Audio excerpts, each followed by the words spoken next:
If you're a CEO, you are in charge of sales, and you've probably been testing AI to transform your revenue growth, but you're beyond frustrated performing random acts of AI because it's not based on a sound, customer-centric strategy. Hello and welcome to the Business of Story. I'm Park Howell, and joining me today is Alice Heiman. She's Chief Sales Energizer and renowned sales strategy expert who helps CEOs take direct ownership of their sales performance through her proven 3-step strategy framework. You'll discover 3 game-changing insights. First, why CEO strategy ownership stops the delegation trap that kills sales momentum. Second, how customer-first intel transforms your entire sales approach. And third, how AI becomes your strategic amplifier rather than expensive noise. These 3 steps perfectly demonstrate my premise that EI plus AI equals ROI, your return on intelligence.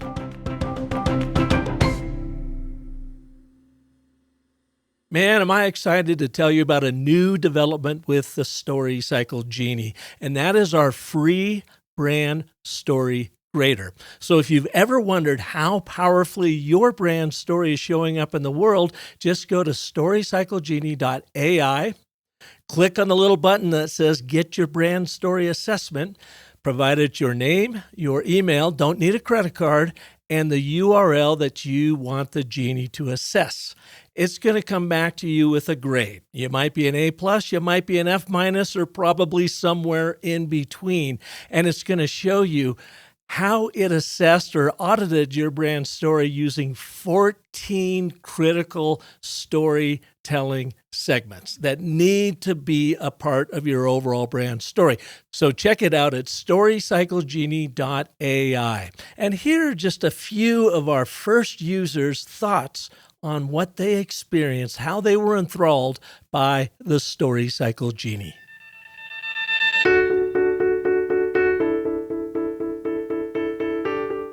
I read through this entire assessment with a giant smile on my face because I was like, how does it know? How does it know this? But you know what I really liked? I really liked the unique value proposition. It says brands that haunt, not just get noticed. And I think that was fantastic. That's not a word that I would have picked, but what a picture. Yeah, I mean, I think the first take was, oh, this is really good. And I did make a couple of tweaks, but not significant. You know, I did spend the time to read through it and say, oh, you know, add this in, or because I do consider myself pretty good with words. But there was a couple of things. So one, you know, it's just the simple sentence. It said, for leaders and organizations trapped in the false choice between being authentic and being successful, like trapped in the false choice. I was like, oh, that's a mic drop. I had a chance to review what you sent over from the Story Genie, and there was so much value in the assessment that it did of my social media and also of my brand online in general. And it helped me to kind of think about ways that I want to refine what I'm doing. I appreciate it, Park. That really was eye-opening. And again, I'm grateful for it.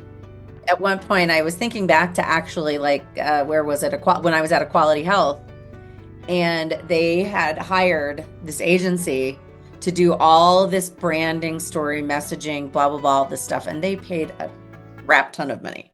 I mean, I saw the bills. And I was thinking, I'm doing that right now with this tool in my experience and the talent that I have to work with it. I'm like, I just am doing what they paid a whole lot of money for. Honestly, it gave me even more than I anticipated. Like, I don't have a blank slate, so I've got so much to use to work with. It's awesome. Thank you. I'm so glad I was able to be a part of this. What makes AI so powerful is the unique data and the unique insights you have, and you combine it with fast analysis, right? And that's exactly what you guys are doing. So yeah, it was spot on. It was spot on, and it's so good. So if you want to know how your brand story is showing up in the world, visit StoryCycleGenie.ai and check out our free brand story greater. It's going to validate what you're already doing well. It will reveal gaps in your storytelling that you can quickly fix, and it's going to inspire you with fresh ways to think about your brand story. Then, of course, if you need to do some fixing, if you need to refine and define that brand story, then just proceed with the StoryCycle Genie, and it will create everything you need from developing your brand brain locked down so all of your content, all of your strategy is always on brand, and you're going to be able to do this in minutes, not months. Plus, you'll be able to create brilliant marketing strategies based on your brand narrative, and of course, produce instantly compelling content that is totally on brand, that is going to convert your audiences. So check it out, StoryCycleGenie.ai. Alice Heiman's been through it, and we're going to talk about that a little bit later in the show. But for right now, let's jump in and welcome Alice to the show. Alice, welcome to the show. Oh my gosh. Pleasure to be here again. You know, I always love to chat with you. Well, it's great having you back because you do so much amazing work. I mean, you are the rock star of sales strategy, sales consulting, the Sales Energizer. I love that moniker. You must have just given yourself that. I've not seen that before.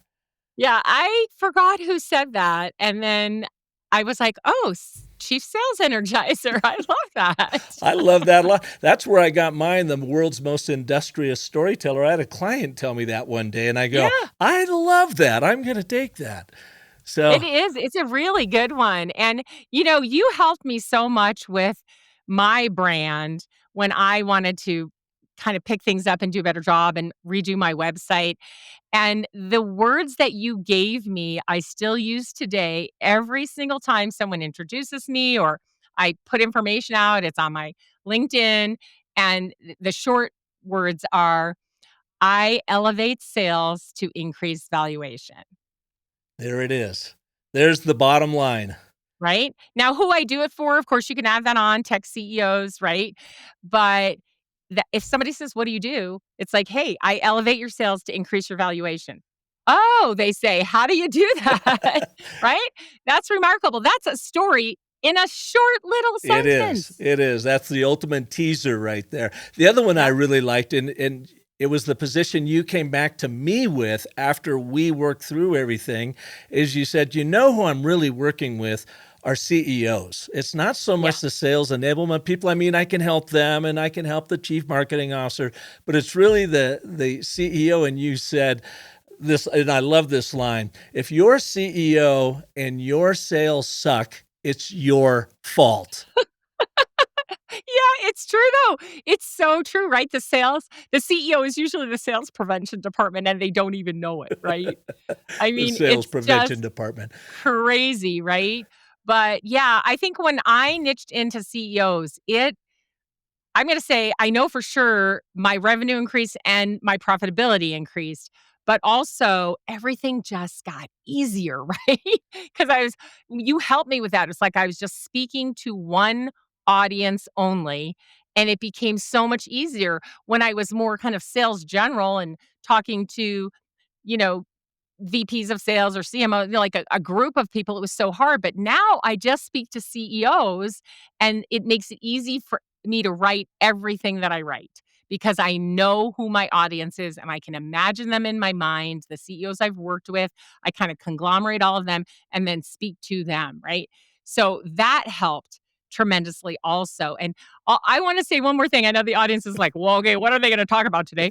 But when we named my podcast, remember we went through so many names, and then you said, "Well, what really like what is this?" You know, and I'm like, "Oh, it's Sales Talk for CEOs." He goes, "Well, just let's call it that then, Alice. Sales Talk for CEOs. Let's call it what it is." Because I had all these other names, remember? Uh-huh. Yeah, like a list of them, and you're like, "Yeah, no, nope. It's Sales Talk for CEOs." Yeah, and bam, it works. And you've had your show, what, for 3 or 4 years now? Yeah, I think 3 years now. We're like, I don't know, over 150 episodes. Yeah. And it's fantastic if you're in sales at all in any way, shape, or form, and you don't have to be a CEO to Right. pull lots of great intel from it. So Yeah. congratulations on that. I know it's not easy producing an ongoing show and having Yeah. it be meaningful and people, showing up for it. So congrats. Now, today though, since the last time I had you on my show, which was about the time you launched your show, Yeah. a lot Yeah. has changed. Oh, And yeah. it has changed, of course, with the 2-letter acronym that everybody seems to be now shying away from, and that is called AI. And here you and I are in the twilights of our careers. We've been doing this for over 40 years. Are you calling me old, No, Mark? I'm not. I'm saying very experienced, very wise. I mean, I call my archetype is the wise fool, right? Because Yeah, I've yeah. got 40 years of wisdom and I could show up as the fool and, poke people and say, why are you doing this? Why are you doing that? Why are Yeah. you doing this? But AI, and so many people are reluctant to use it and or are just, as you had said, random acts of AI. And so I wanted to get your take on how Yeah. you are seeing AI helping and hurting sales. Yeah. So this is just a topic I'm so passionate about. And I actually did a solo episode the other day on vibe selling, which came from vibe coding. And I'm like, oh no. Like if you want to listen to that, go ahead. I'm not going to rant about it here, but I will rant about the fact that there's a lot of hype around AI, a lot of hype. But look, here are the facts. We are here now in this new industrial revolution where we've gone from exponential to quantum, right? And you need to get your brain wrapped around that, or your future's going to be pretty dim. Our brains can't even, right? Our brains can't even process at that quantum speed that the AI can. So what we have to look at is what is hype and what is real with AI, and what can we as CEOs do to harness that power to help propel our companies, right? That's really what this is all about. So you need to get yourself in a place where you understand the big picture and how you can integrate AI into your strategy to build your future, right? And that is not random acts of AI, like, oh gosh, we got this tool for our salespeople so they can write better emails to spam people with. Okay, great. Well, if you don't train the AI properly, they're still going to write really bad emails and they're not going to get a response. So that's just crappy, right? And then, another department, oh, I have this AI tool. Tools, why tool that's like the bottom of the pyramid. We gotta go back to the top part, and we gotta think about what is the strategy for our company, like, which means, like, what is your positioning in the marketplace, and how do you maintain it and or grow it, right? So what is your strategy to do that?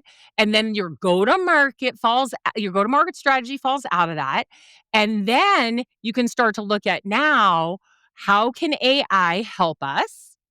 And then what tools might we use? And I'll tell just one more pet peeve and then I'll be quiet. But these tools are not plug and play. You don't just randomly give them to people and think they know how to use them. It's like any other tool. We have to train people. We have to give them guidelines. They have to be in the handbook.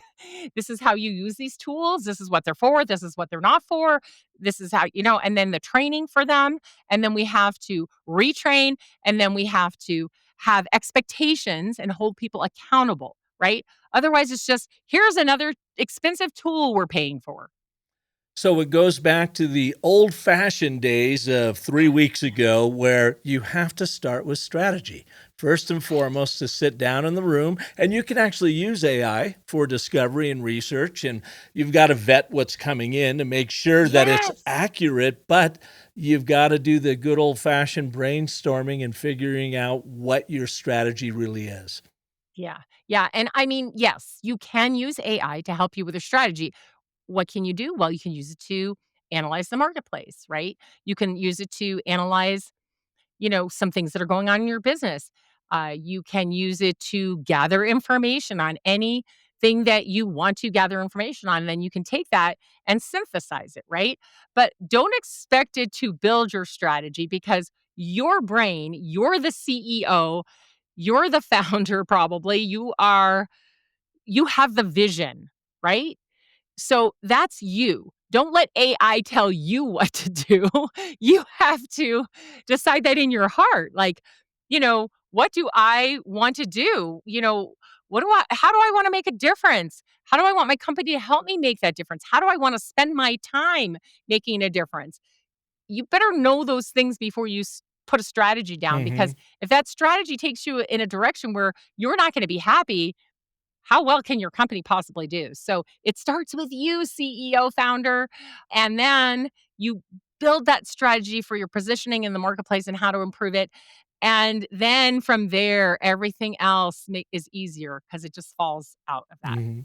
It's emotional intelligence. And a few weeks ago, I had Dr. Robin Hills on the show, and he's an emotional intelligence expert. And we talked about EI first, your emotional intelligence, plus AI, once you figured out what that strategy is, equals a new kind of ROI. And instead of return on investment, we talk about it return on intelligence. That it only works if you bring your humanity and your intelligence and then use it, collaborate with AI as a tool to help amplify that and even speed the market. But you got to have your act together before you use it. Absolutely. And right now, as we are leaders looking at everything that's going on in the world, how the marketplace is changing so rapidly, how buyer behavior is changing, and thinking about the future, which is going to look so different even a year, 2 years, 3 years from now. I mean, we used to do these like 3-5 year strategies, and nothing really changed that much in that time period. So that worked really well. Throw that out, right? You need like a 10-year and beyond strategy if you want your company to be healthy, and you have to be thinking about the changes that are coming and imagining, like, follow futurists. I met this amazing futurist, I don't know, sometime this year. We've become fast friends. Her name is Alicia Abate, and you should have her on the show. In fact, I'll introduce you guys. Great. And she's saying, look, whatever you've been doing in the past, right? That's there, and you should absolutely celebrate all of that, but don't build your future on your past, right? That's an old way of thinking. And we have to take what we've done, celebrate it, and there's some good things in there, right? And we have to keep running our business while simultaneously building our future. And so it's a different way that leaders have to think now, doing these things in tandem. Because we still have to bring in money every single day, right? So we have to keep that going. But while we're doing it, we have to be building the future. And AI can certainly help us do that if we understand how to use it properly, which most people just simply do not. They just open ChatGPT and ask it questions, or some of them are using good prompts or finding other people's good prompts and using those. And it's helping them think differently in some ways. But it's a piece, a piece, a piece, a piece, instead of using AI to be a part of how you're going to build your future. And what does that mean? What does that look like? It's not just buy tools. Now, you were talking about having an eye on that 10-year plan, and what does that look like? But things are changing so quickly. How can you have one foot in the 10-year plan world and the other foot in the 10-hour world? Because we're going to have to make all kinds of course adjustments to get there with how it's changing. How do you go about that? Yeah, I mean, I'm really just learning right now, and Alicia has helped me a lot to think about things differently. But some of the things we have to think about are the way that we lead, right? So the way we lead now today is not the way we will lead in the future. In fact, I'm listening to this amazing book called Mastering Change. I can't think of the author's name right now, but you can look it up. There's several books by this author. And he's talking about leadership in the future and how it will look different and why, right? Because in the world we live in now, we have this kind of pyramid structure where there's one person at the top and everybody reports into them somehow, right? Okay, that works okay right now, but it doesn't work great. And in fact, it hasn't been for a while. And the proof of that is all the C-level titles that have come into play in the last 10 years, right? Didn't used to have that. We had a CEO and probably a CFO. And then there was like a VP of marketing, a VP of sales, and a bunch of VPs or director levels. There wasn't a full C-suite with everybody having a seat at the table, right? The CEO, the chief customer officer, the chief marketing officer, the chief information officer, the chief the chief security officer. I mean, holy cow! Like the C-suite has grown so much. Why? Because the CEO cannot be an expert in everything. And many years ago, there weren't all these other things to have to know so much about, right? So the CEO could run their company and not need a whole C-suite. But now they need experts in every area. And why? Because you just can't. It's too much. It's exponential, right? It's quantum. And so if you think about this way that we have this C-suite, now we have to start depending on them and start to let them lead when it's appropriate, especially in the future. So if the most important thing for our company in 3 years is going to be building a new facility, then we have to focus on who's going to lead that. It's not the CEO, right? Mhm. And the CEO needs to let that person lead and trust them. And if our go-to-market strategy is tanked right now in this moment, it will be tanked in the future too, unless we have an expert who can lead us out of that. And we need a go-to-market expert. That's not typically the CEO. But again, if we continue this pyramid type of leadership, I don't think we're going to get there. We have to really make all of these C-level players very autonomous and equal and able to lead the thing that they know best. And I think that is what's going to take us into the future. Now, in a small company like ours, where we don't have a lot of people and we wear all the hats, how am I thinking about the future? I'm thinking about my customers and I'm thinking, this is what they sell. Will they still sell that in 10 years? Will it be something completely different? What will it look like? What changes will they make? How will their sales team be different? Will they have bots selling? Will they not need as many salespeople? I think already we don't need as many salespeople. And not because of AI. I think it's because if we really took a look at our A players and who was really doing the selling, we'd get rid of everybody else who wasn't. And then we'd increase the capacity of those who can and do, and they would sell even more. We can use AI and human assistance to increase their capacity. We'd have less salespeople selling more. Imagine that, right? So I think that we have to start to rethink a lot of things and not rely on the past. Well, we've done it this way for 10 years, or well, those emails worked 10 years ago. Right. They worked 10 years ago. They don't work anymore. What have you seen out there? And maybe you can take us to a horror show, if you will, of someone that prematurely implemented AI in their sales systems and it blew up because they were not operating from a proper strategy. Yeah. Well, so if you're emailing using AI, I mean, look, I'm not an expert in this, but I can tell you this. You're going to get on a blacklist, right? So when you start to email, right, and you know more about this than I do, Park, but when you start to email a big list, right, you have to warm up your DNS. You have to slowly, build it so you don't get blacklisted. But think about this. If you take bad email practices and automate them with AI and continue them, people are going to not just delete you, they're going to report you.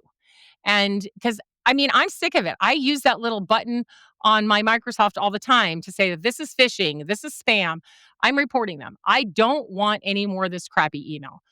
And so that is going to hurt you. Now, it's going to hurt you possibly because you're going to get blacklisted, but worse, it's going to hurt your reputation. Because now if I see the name of your company and I keep getting bad emails from you, I'm like, ugh, I would never buy from that company. I would never recommend them. They're just awful, right? And I'm thinking to myself, Park, I'm thinking, why are these CEOs letting salespeople send these emails out? And then I'm thinking, oh, they let them use AI to write these emails. And, now we're personalizing at scale. No, you're not. You're spamming at scale. It's like, get rid of volume and increase the quality and send an email that your CEO would open, right? I'm like, CEOs, if you wouldn't take a call from a bot or a cold call from a salesperson, if you wouldn't open that email, then why are you perpetuating that activity? Stop it and let's do something better. Let's do something better. And I just wrote about that on my LinkedIn too, so you can go check on that. But think about what would be better. What would a CEO, a VP, a director respond to? What could you have your salespeople doing that would actually engage people and make them want to have conversations with your salespeople? That's what you should be thinking about. AI can help you do that. Why? Because you could put all your personas and all your industries, right, into AI and say, what are the main things these people are concerned about? What are the ways we can phrase those so that they're grabbers, right? Or in your language, use an ABT, an and but therefore statement to get their attention. You can train your ChatGPT to do that, right? And then get this input back and then digest it and talk about it and then put it back through the ChatGPT again to even improve it more, right? And now instead of huge volume, target your customers so well. These are the people who need what you sell, who are likely to buy from you. There's less of them. Yes, there's less of them, but there's plenty of them. And then use this very highly customized messaging and then personalize it and send it out. And guess what? You'll get a response. Now tie that with some person level intent data and your response rates now go up to 30 to 40% versus, 1% or less. Some people are getting maybe 10%, but imagine if your positive response rate was 30 or 40% on your cold outreach. Holy cow. But you've done the work. You've brought your emotional intelligence Yes. to AI. And again, it's Correct. now this return on intelligence. But what do you do when you're working with ChatGPT and other Gen AI products out there and, they hallucinate on you? They don't give you accurate intel. And a lot of people, I think, are quick to like, I just want to get this done. I'm just going to go with that without doing the due diligence. Well, you've heard this before, and I say it a lot. A fool with a tool is still a fool, right? And not to diss anybody, right? But here's the thing. You cannot use AI if you don't know how to use it, right? So you have to know what good looks like first. You have to know what a hallucination is, right? I mean, we do use AI to help write the podcast blog that goes on our website and our newsletter, right? We've trained it and all of that, but it still hallucinates. This does not remove the human element. Someone who knows has to read it and see whether it's true or not, whether it's, hallucinated or added some crazy stuff. So I think there are people saying, oh yeah, AI, it's more than just a tool to help you do this. It's an agent. It can actually do the job completely for you. Yeah, maybe not yet. Maybe for some things, but even like scares me more is science and math and thinking that end to end AI can do that without anyone checking all the formulas and stuff. Every time I build a spreadsheet, I have to check every formula and make sure it's right. And then I look at the output and it should match. And then I might go back and check again. And AI certainly can help you with that. But imagine AI hallucinating on your spreadsheet that's supposed to calculate your EBITDA. Not a good idea, right? So I think we have to know how to do the job in order to have AI do it. Just like we have to know how to do the job to train someone else to do the job. We hire somebody, we have to know how to do it to train them to do it. And it's the same with AI. You have to know how to do it. You have to know what problems can occur and what mistakes the humans will make because the AI will probably make those mistakes too. And then you have to know how to look and check for the hallucinations. So, like I said earlier, it's not plug and play. You give them a tool that fits into the bigger picture of what you're trying to accomplish, which fits into your strategy, right? And then you train them on how to use the tool. And that includes all the problems with AI that we have to watch out for. So I think, AI in a way slows us down because at first we have to learn really, really well how to use it, and that takes time. But then it can really speed things up for us. And I think that's one of the big myths. Oh, AI, just quicker, yeah, it will be quicker once you really learn how to use it. But in the beginning, it's not quicker. Yeah, I and you mean, it haven't can even do that mentioned work quicker, but you can't use it well quicker. and prompt engineering. You didn't even mention that part of it about just really understanding how to talk with it and prompt it Right. in the right direction. So let's do a little role playing here, okay? Because I would love to hear your process. Now, say I'm a new customer of yours and I'm a CEO, let's just say of a tech company. I've got 40 people that work for me and I got a sales team of 5. Sounds about right. And we have a proven business model. We've got a good product, but our sales are nowhere where they need to be. And I've heard you on the Business of Story and your own show. And Alice, I want to hire you. And I need you to come in and get us up and running as quickly as possible on AI so that we can optimize our sales. Yeah. What do So you tell first- them and what's your approach? Yeah, first thing is I am not an expert on AI, right? Okay. So we may have to find one unless there's someone in your company who's willing to champion that.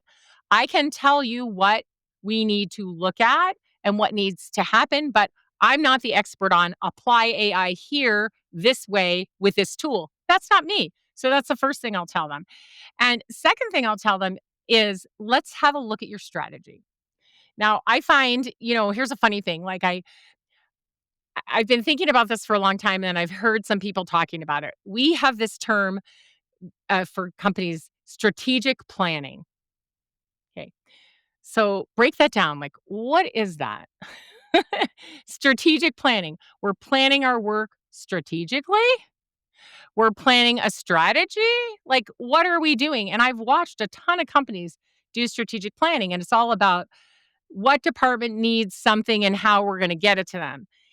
It's not usually where it needs to be at a higher level before you're doing that, which is what is our position in the marketplace and what do we want it to be, right? So, and how are we going to keep it there or move it forward, right? That's really when you talk about strategy, it's like the strategy of this company. It's like, what are we trying to do? Why do we exist, right? How do we help so that we have a viable business? Because if people don't need what you sell, you're out of business. But guess what? Lucky for you, there's a lot of people out there who need what you sell. Now, how are we going to position ourselves to get that to them? So if we get up to that top level strategy and I hear from them what they're trying to do and why and how it impacts them personally, especially when I'm working with a founder CEO, then I say, okay, so based on that, what are we doing now and what's going to have to change? And then we can start to look at what's the best way to change these things to support the growth of the company that you're looking for, the more sales, right? That's where we can start to say, oh my gosh, here's the way we're going to market and reaching out to the people most likely to buy from us. How can we impact the way the customer interfaces us and improve their experience using AI? Let's think through that. Once we've done that, then we can go say, well, we need a tool that does this based on that. Let's go look and see what's out in the marketplace. That's the way I approach it. Well, you're talking about positioning, and it's perfect timing too, because we just had on the show Laura Reese, and she is the daughter of the famous Al Reese, the author of Positioning, probably the go-to Bible on positioning. Absolutely. And she has a new book out called The Strategic Enemy: How to Build a Position, a Brand. How to Build and Position a Brand Worth Fighting For. And it just comes right back to what you're talking about is you've got to do that work first. And you can use AI for some research on that sort of thing, some competitive research. But unless you really understand the enemy that Yeah. you are out to position yourself against. And they could be not necessarily a competitor. It could be the enemy that your core prospect is fighting that you can help them overcome. But it all Yes. starts with really sitting down and understanding the emotional intelligence first around that brand position, and then bring Yes. AI in. And I want to bring something else into the fold that we haven't really mentioned a lot yet, but it's super important. And why are we doing that? To engage the customer. Mhm. And it is really all about the customer. It always has been. It always will be. I don't care what anybody says. It's all about the customer, right? We went from being all about the customer to being all about ourselves. And now we're back to saying we should be all about the customer. I had Todd Capone on my show the other day. He's the sales historian.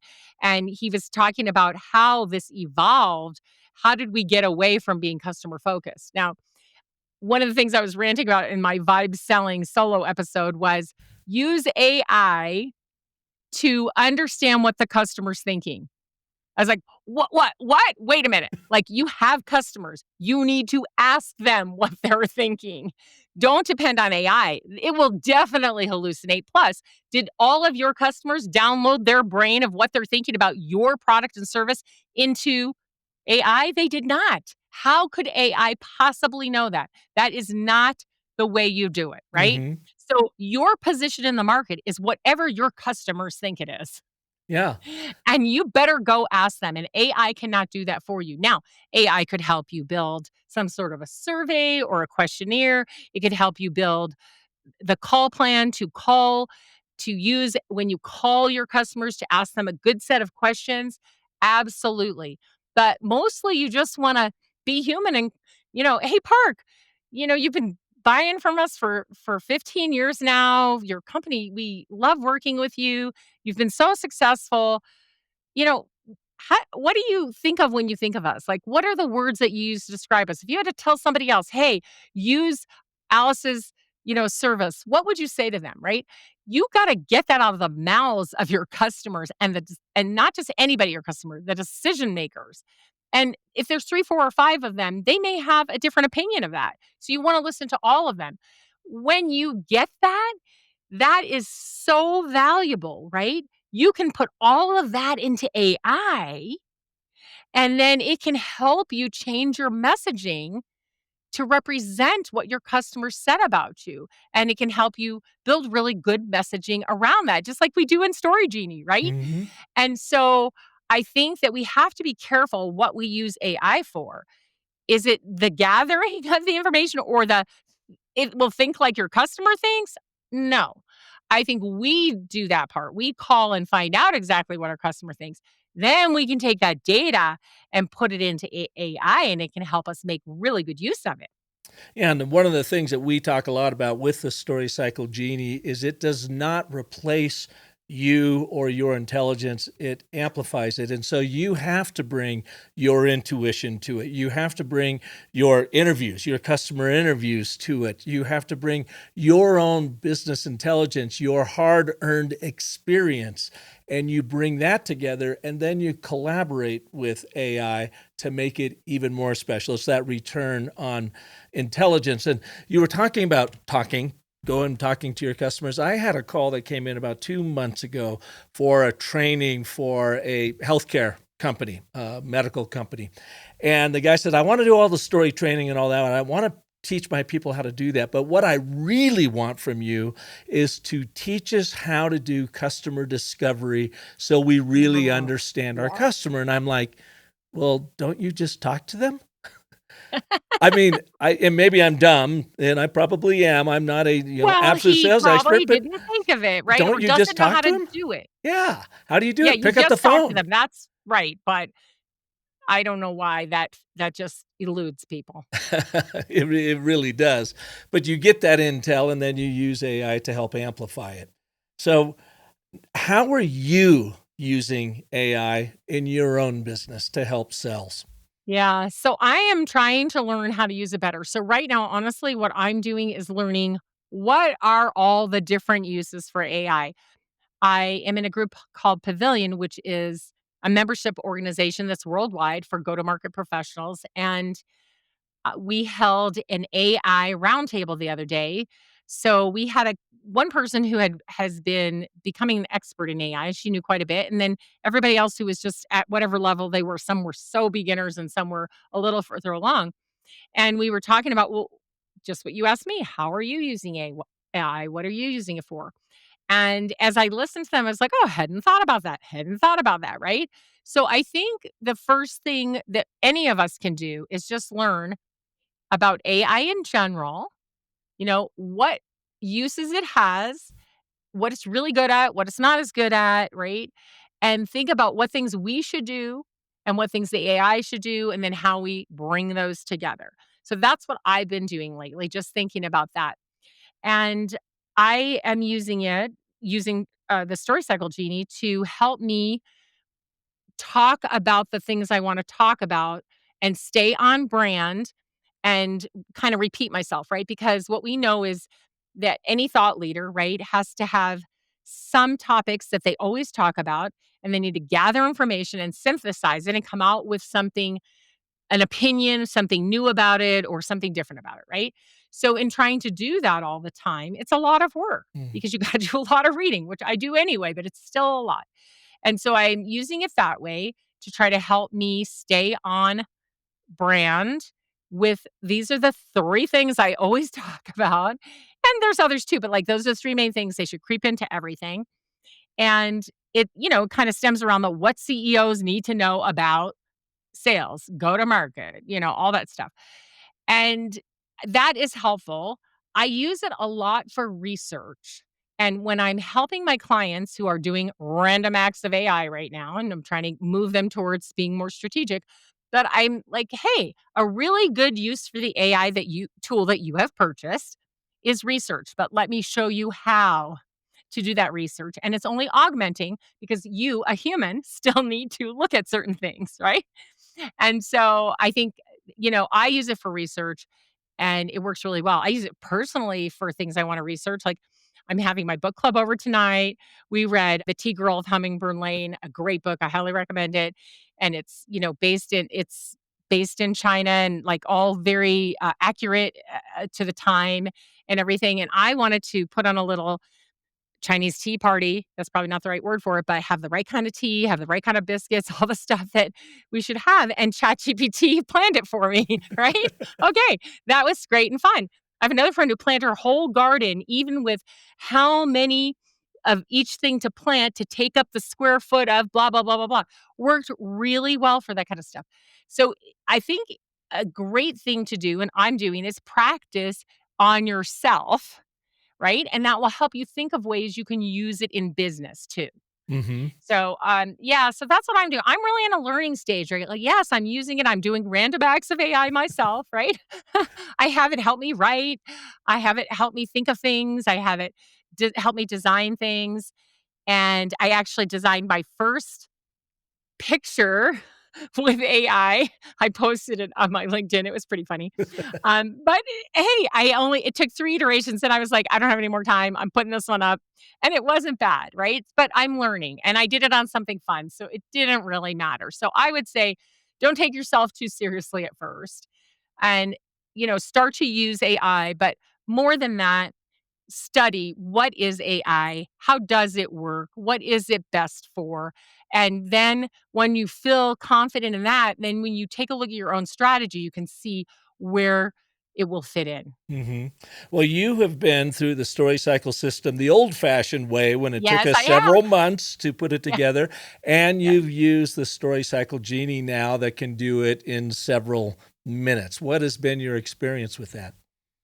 Well, I love both, honestly, because when I got to work with you and you led me through the story cycle journey, I loved it. And I love the way you thought about things and you made me think differently. And that was what was so important. And when we came up with sales talk for CEOs, I was like, yeah, I mean, all I had to do was say it. I was like, yep, that's exactly right, But it took a couple iterations for me to get there, right? And I think that a part of all of this is thinking differently, right? We get super comfortable and then we do what we do. And that just isn't going to be our future. Our future is uncomfortable.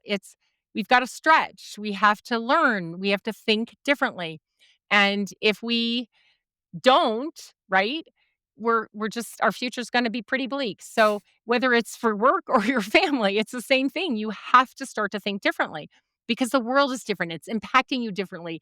Our kids and like my grandkids, it's just so different for them, right? Hmm. So, yeah, I mean, the story cycle genie is so helpful to help me think differently. And I can with any AI, ChatGPT, Claude, Perplexity, whatever you use, StoryCycle Genie included. If you use it well, it will help you think differently. And that is probably the most important thing that it is going to do for you. The final output, well, that's great. And you probably could have done it on your own anyway, but the output you will get because it made you think differently is what you are really looking for, right? And so I think using StoryCycle Genie, I love it for so many reasons, but one that I want to make sure everybody hears loud and clear is it's contained. Your information stays in there. It's in a box. The other people who use it can't get it, and the internet at large can't get it. Where you need to know that even if you're paying for these other AIs, it's taking your data, taking your information, and it's mixing it into everything. And if you're putting proprietary information in there, that scares me. So, what I love about StoryCycle Genie is I can tell it everything about my business. I could even tell it my financials and my EBITDA. It's in a box. It's not going anywhere. Yeah, it's built on the Brightsea platform that is the brainchild of Matt Levine, and it is a fortress. It's locked down. And as Sean Schroeder likes to talk about with the Genie, is right now it's 24 different experts. So it's an ecosystem of experts that work on your brand story, from developing your brand brain to then building on the marketing strategy with your input. And you're right, Alice, it does make you think differently, because I will go on there and I might do 5 different iterations on a script working directly in the Genie. And then I get something I really like because I brought my own voice to it. But the Genie is learning me every single time I do it. And I'm like, ooh, that's good. Save that record. And so it goes into its brain and then creates the content. Now, here's the funny thing, old dog, new tricks, even though, I've been a co-creator with Sean Schroeder and Matt Levine with the StoryCycle Genie, I will still find myself defaulting back to the old ways of creating content. And I'm like, wait a minute, dope. I've got a Genie for that. So a thought leadership Genie is built into it. I can go in and I need a thought leadership piece on return on intelligence. I need you to access the brand or the business of story brand brain. So you write with everything you know from the archetypes and everything about our audiences and what they care about, and create this thought piece for me. It'll do it in 3 minutes. And then I will go in and I might spend another hour tweaking it, Right. really bringing my voice to it, but it's always on brand. And it would have been a piece that would have taken me a day or two to really Yes. dial in. Yes. I mean, I don't know why people think writing is such a quick process. My Yeah. goodness. Yeah. Oh, I'm going to write a blog. You can do that in an hour. Really? I don't think so. I mean, it probably takes me 3 hours to write a blog from scratch, right? And I'm a good writer and I do it all the time.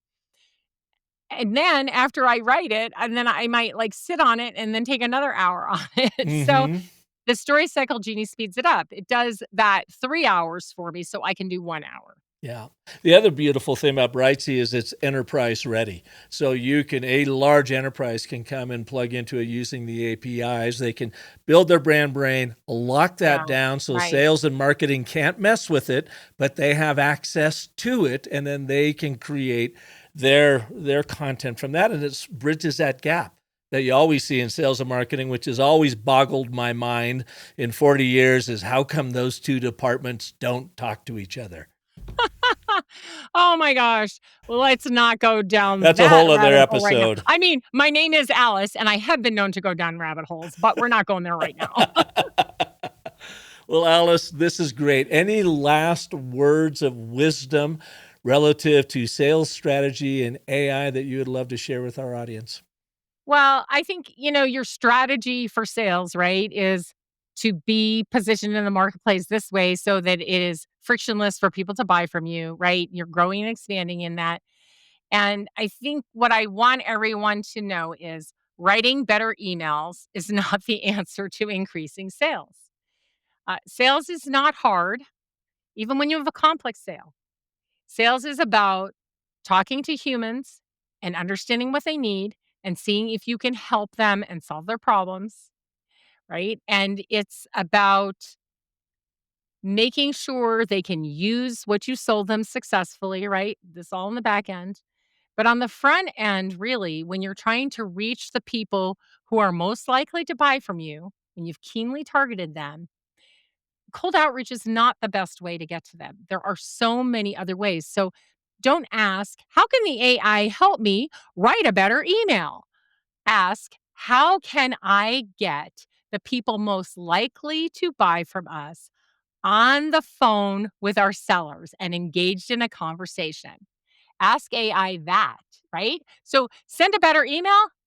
Maybe, but maybe I could get an introduction from a client to their vendor or their partner or their customer, because probably in your customer base, there are tons of introductions to be made. Wouldn't that be easier?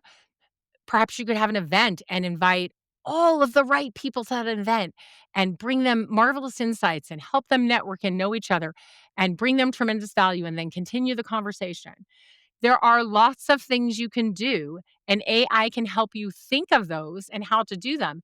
It's not just get AI to write a sequence of emails that are engaging, because even when AI writes them really, really well, it's still not as good as that human touch of having somebody introduce you or bringing someone to an event and getting to see them face to face, whether it's on video or whether it's in person. Nothing beats that. So ask the right question, which is, how can AI help me ensure that people who are likely to buy from us have conversations with our sellers and are engaged and continue learning until they either decide to sell, decide to buy, or decide it's not the right fit. Mm-hmm. Good old-fashioned human-to-human connection. Right. Have the AI help you be better at that. Oh, the last thing, you had mentioned Pavilion, and you told me about that before the show. It sounds like a fantastic group, and you are the Sacramento chapter president of Pavilion? Yeah, co-chapter head with Jennifer Pinter. The two of us lead that group together. Now, people are like, Alice, you live in Reno. Yes, I do. It's 2.5 hours away. It's the closest metro area to where I live, but it's really phenomenal. So if you're in that area, and Pavilion has chapters in every major city. So you can absolutely go check one of those out. And if you want to get an introduction, just ask me. Connect with me on LinkedIn. Tell me you heard me here on Park Show and say, I'd like to get an introduction to Pavilion. I'll be happy to introduce you.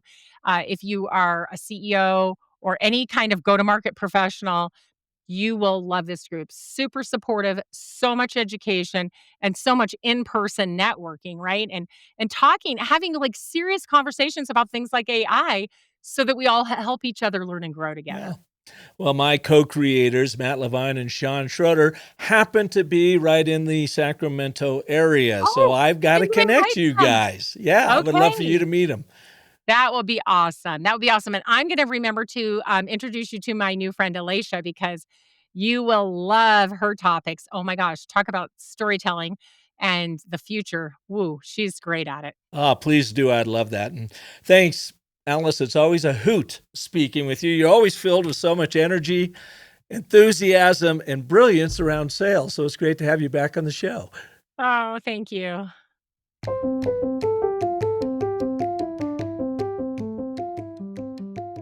Thanks for joining Alice and I today on this special edition of The Business of Story. And again, if you want to get your brand story graded and understand how you're showing up in the world, just visit StoryCycleGenie.ai.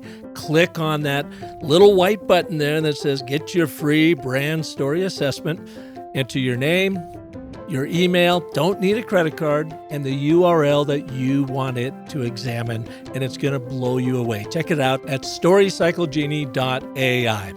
I hope you'll join me next week when the founder of Story Engine, Kyle Gray, will show you how to take your lived experiences and create a powerful origin story for you and your brand. He put me through his process, and I was actually pretty pleased with what he created. So you'll want to be here to see how you can use his system for you. And until then, remember that the most potent story you will ever tell is the story you tell yourself. So make that one a great one. Thanks for joining us.